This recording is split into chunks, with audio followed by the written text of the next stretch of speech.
making sure everybody's good. It is 4 o'clock on the dot. Good afternoon, everybody. My name is Katie O'Hara. I'm the Public Information Officer with Southwest Area Team 1. Thank you for joining us today for our final press briefing for the Alexander Mountain Fire. We have a couple extra folks today just to hopefully wrap this up, answer some any last questions, and then kind of set up what's coming next on this incident. So today we'll have our incident commander, Carl Schop, start us out. Following that, we'll have our fire behavior analyst, Stuart Turner, who will talk a little bit more about the fire behavior on this fire and where we're at. After that, Lori Hodges from the EOC will be joining us. After Lori, it'll be Sheriff Fan is joining us again today. And then finally, Jason Sieg, who's the acting forest supervisor for the Arapahoe Roosevelt National Forest. So with that, I'll hand it over to Carl. All right, good afternoon. Carl Schop, Incident Commander on the Alexander Mountain Fire with Southwest Area Team 1. As you know, acres remain the same, still at 9,668 acres. Our containment's up to 83%.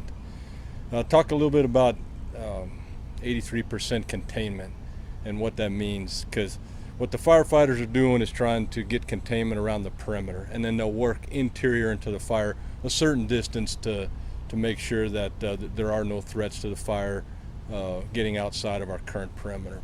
That doesn't mean that they're extinguishing all smokes on the fire.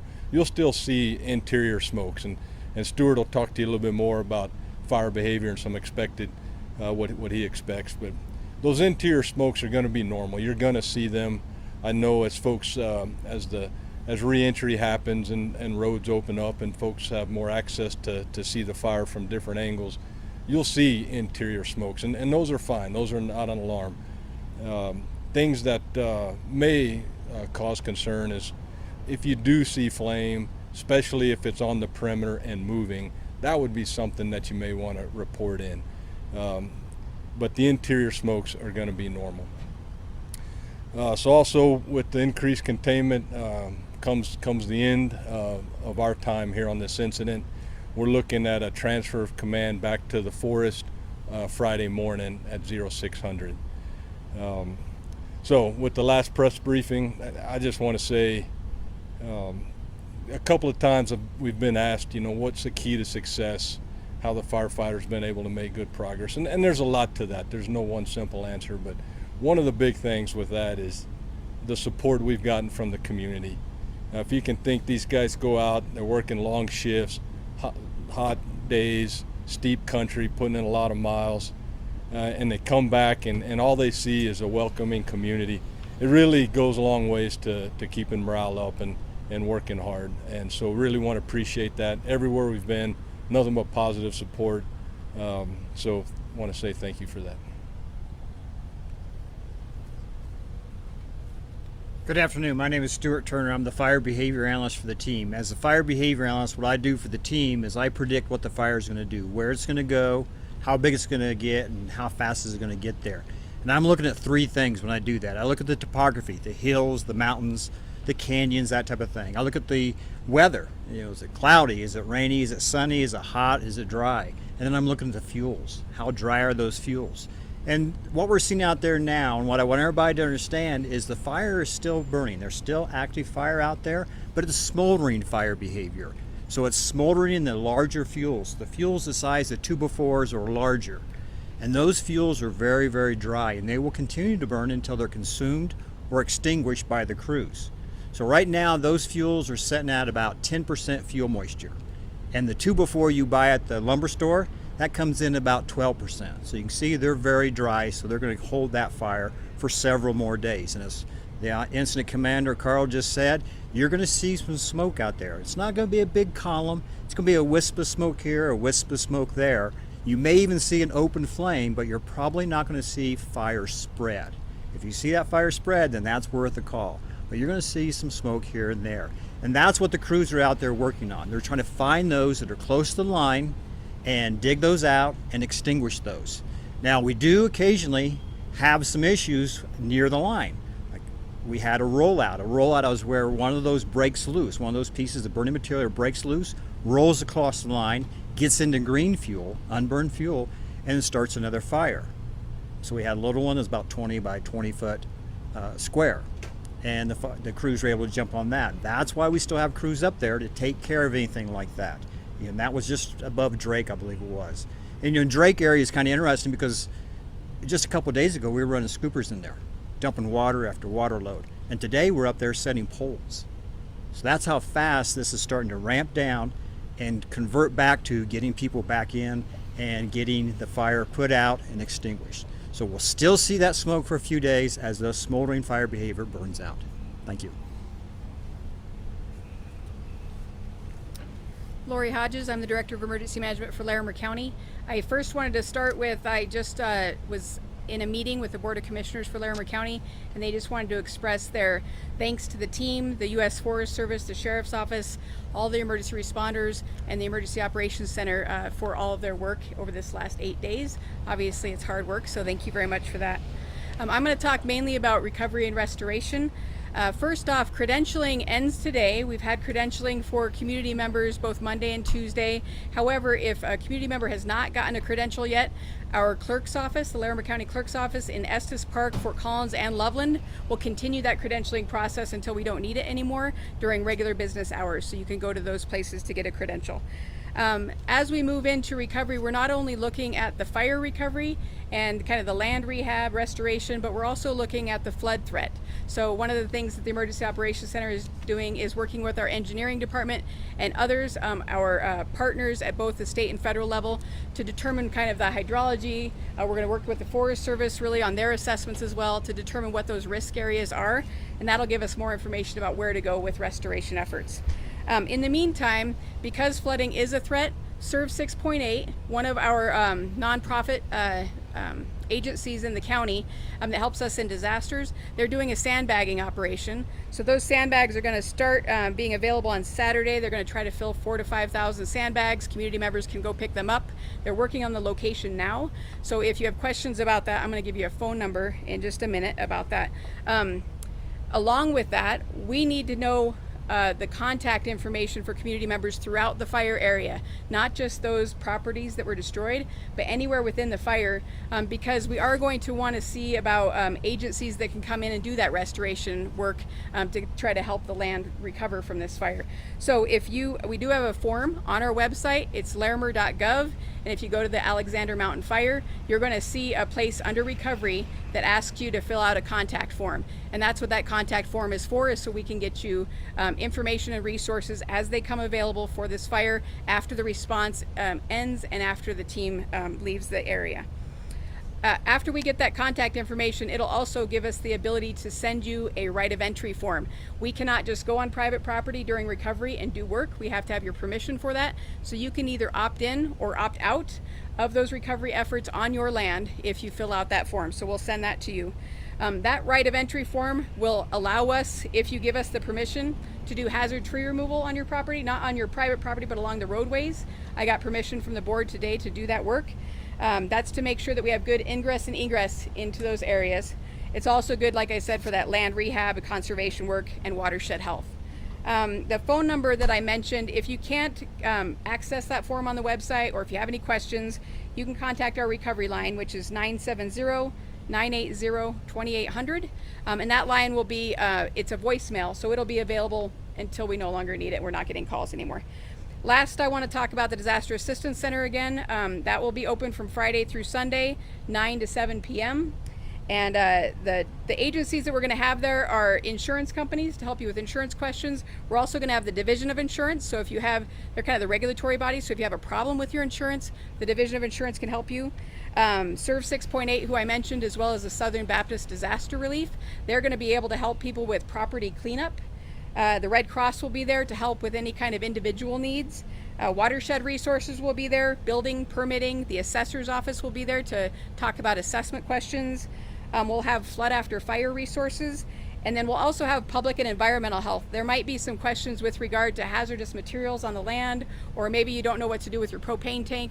They'll be able to help you with those questions. So those are some of the agencies that we'll have at the Disaster Assistance Center, again, Friday through Sunday. And that is all I have. Thank you. Hello, I'm Larimer County Sheriff John Fan. Now, I know it is important to get you back in your homes, and that's what I'm going to talk about here in a minute. And that's been the focus of everybody on this team, is to do that, to get you back in your homes. So we had the opportunity to open up some key areas of Highway 34 today. So we were able to get some folks back into Waltonia and then up above the Cherry Cider store and the Dam store. Our hope is to open up more of Highway 34 and the access road up into Storm Mountain tomorrow. We're not sure exactly when that's going to happen. We're watching the weather, we're watching the progress of our utility partners and making sure that they can get the utilities up there. But that is our hope and our goal. The best way to find out when we open those is to go to NOCO Alerts again and text LC EVAC to 888-777. And again, that's LC EVAC to 888-777.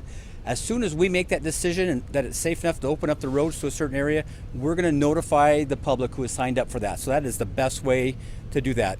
Additionally, our Joint Information Center we're kind of ramping that down. You've heard this is the last press conference that we're having here. So over the next couple of days, we are also going to monitor the amount of calls that we get, and then at some point shut that down. We don't know what that is as well. Okay. Now, our incident commander, Carl, talked about this is the last press conference that we've had. So I got a huge list of thank yous for folks, because this is the last opportunity I'm going to get to talk to you as the public and the folks behind us. So if you would have told me a week ago that we would be having this conversation today, that on Friday we were taking scoopers out of Carter Lake and dumping them behind Fire Station 8, and that we'd be at 83% today, I would have told you you're telling me a fairy tale. But here we are. And that is due to a lot of work. I've got to hand it to my partners in those initial hours when the first column of smoke came up, and the Department of Fire Prevention and Control, Tony Simons, Peter Henderson, Chief Tim Sendelbach from Loveland Fire Rescue Authority, and Jason Sieg in the Forest Service. We were standing out there at Sylvandale Ranch watching it go from the first column of smoke, the single tree, the single blade of grass, to that night being over 900 acres. And then by the time we woke up the next morning, it was almost 2,000 acres. And it kept doubling in size. The beast was hungry, and it was feeding well. We pushed the big red button. We had a lot of support from Governor Polis, from Senator Bennett, and especially Congressman DeGoose. And they advocated for us at a federal level. And what came rolling in was the answer to what this community needed: Southwest Team 1.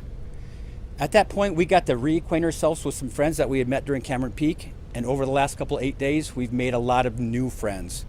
And I cannot begin to tell you the difference that they made. I mean, on their first day of transition, they went direct with the fire, and that saved homes. That saved people's wedding albums, and that saved people's children's memorabilia.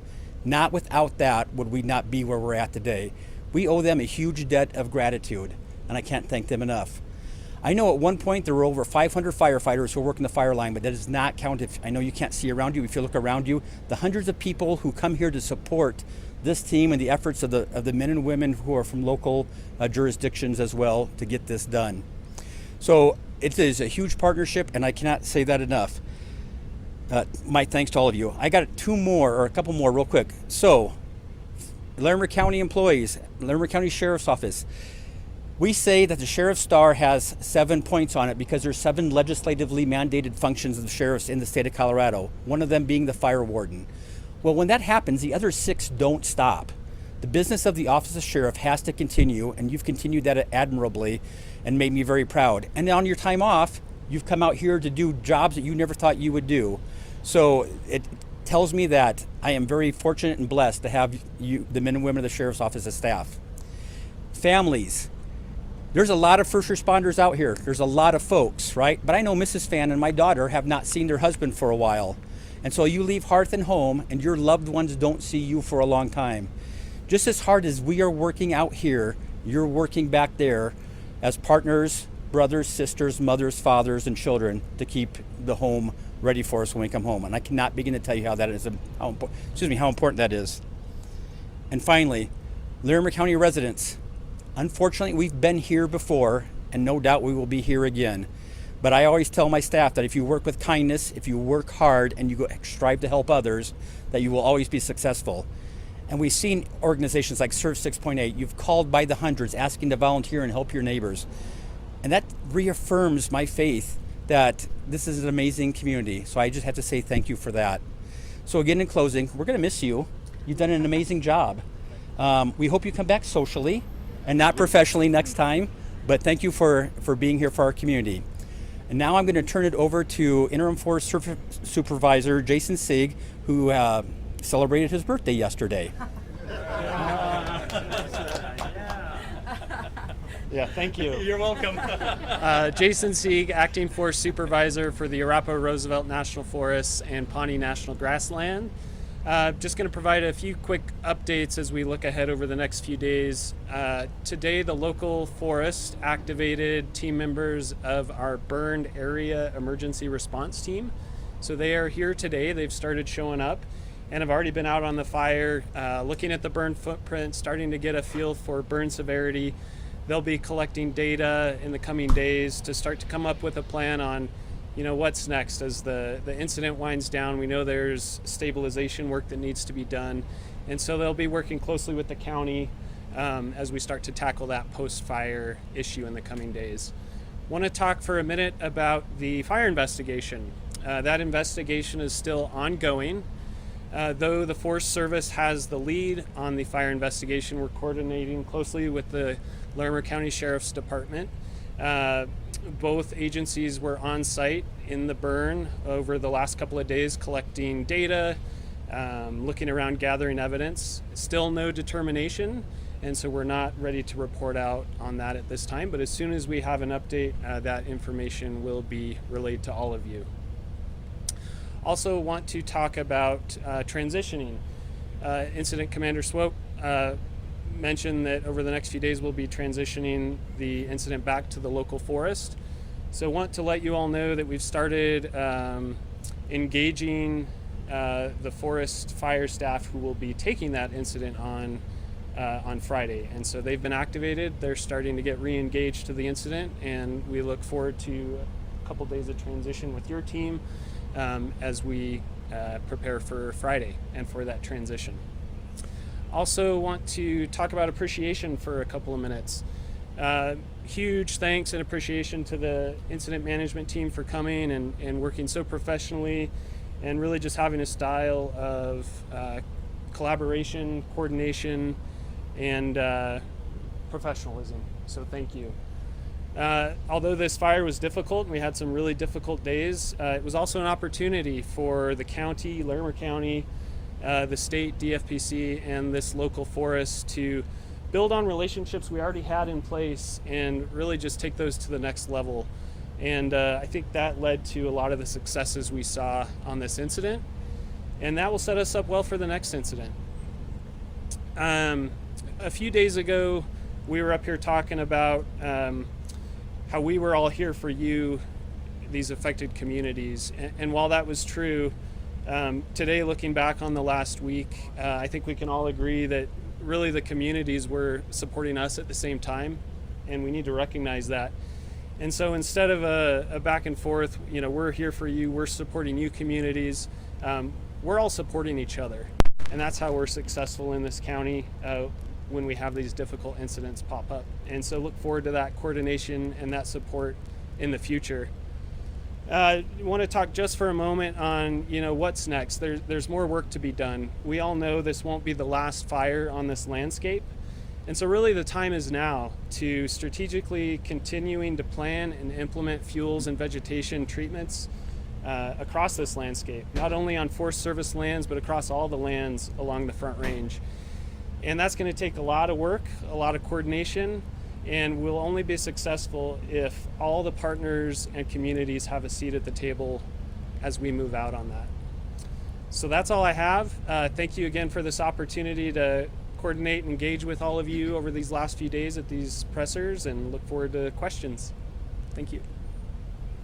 Yeah, we'll go ahead. We'll do about 10-15 minutes worth of questions. We can start. I Yep. have one for you, sir. Yeah. Last week, the governor said all the fires in Colorado were caused by people. Does your investigation reach the same conclusion thus far? We have not reached a conclusion yet, so undetermined. Do you all have an update for us on people who still are under those mandatory evacuations / voluntary? I know those have changed No. in the past day. They did, and I don't have recent numbers from that. I apologize. Okay. Yes, ma'am. Due to the incoming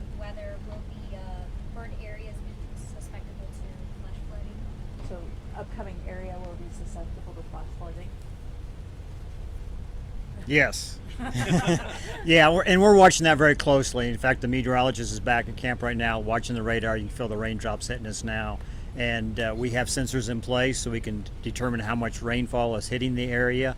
And those will be continuing to be monitored not only by the local offices, the sheriff's office and the county, but also by the Weather Service office. And of course, the Weather Service office will be issuing any kind of flash flood warnings that they may see coming along. So those will be watched very closely. Do your forecasts include any kind of wind that might propel something past containment? And we're doing that right now. We're looking at the winds, and we have several more days of forecasting while we're still in place here. And we're looking at the outflow winds that come in with those thunderstorms, and that's what we're giving to the firefighters so they can prepare properly for any kind of wind event.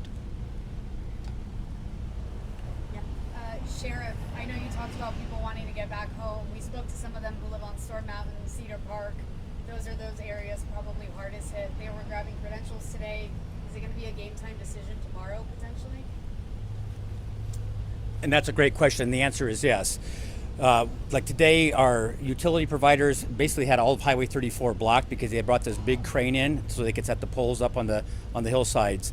And so we want to make sure it's safe for them to get through. So we're going to evaluate where they are in that progress. We're going to evaluate what the rain is doing, like you just heard Stuart talk about, before we make that determination that we're going to open the roads. Other questions?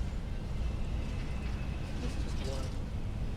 It's my observation, I'm not sure if it's correct, that this fire started high and never really moved down to the river. If that's true, what does that tell you about, does that help you in your containment, or does it harm you, or does it make it harder? Yeah, you have that. So fire's interesting how it burns. So as a fire starts, it's looking for fuel, and it can find fuel 360 degrees around.